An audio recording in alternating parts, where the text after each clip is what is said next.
HarperCollins presents Mother's Day by Pam Weaver, read by Jenny Funnell.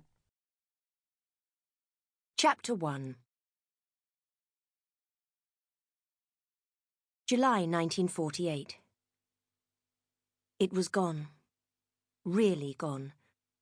She'd spent the past hour hunting high and low for it, but it was no use. She couldn't find it anywhere.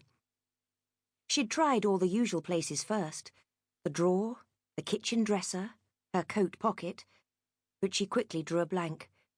She'd even been outside and looked down the street in the hope that it hadn't fallen from her pocket, but she couldn't see it. Her stomach was in knots. After everything else, this couldn't be happening.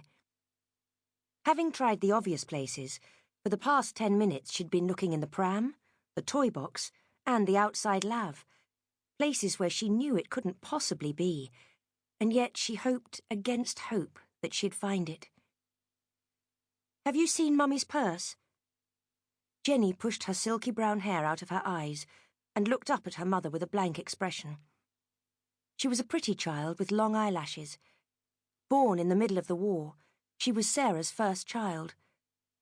"My purse," Sarah said impatiently. "Have you taken it to play shops?" "Oh, Mummy," her daughter tutted, one hand on her hip and her mother's scolding expression on her face. "I'm not playing shops. This is Dolly's tea party." Sarah frowned crossly. "Don't get lippy with me, young lady. I asked you a question. Have you seen my purse?" Her daughter looked suitably chastised. "No, Mummy." Sarah's heart melted. She shouldn't have spoken to her like that. She wasn't having a good day either. Just an hour ago, Jenny had come into the shared kitchen with a worried frown. "Mummy, Goldie isn't very well." Sarah had followed her back up to the bedroom, and sure enough, her pet goldfish was floating on the top of the water. Slipping her arm around her daughter's shoulder, Sarah had to explain that Goldie wasn't ill. She had died and gone to heaven. Jenny had stared at her mother, her wide eyes brimming with tears. "But why?" Why indeed, thought Sarah. "It just happens, darling. Fish get old and die.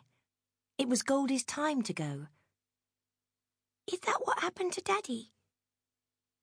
Jenny's words hung in the air like icicles, and Sarah had swallowed hard. Her heartbeat quickened and she felt very uncomfortable. It was at that moment she realized she should have talked to her daughter before. She had no idea the poor little mite had... Sample complete. Ready to continue?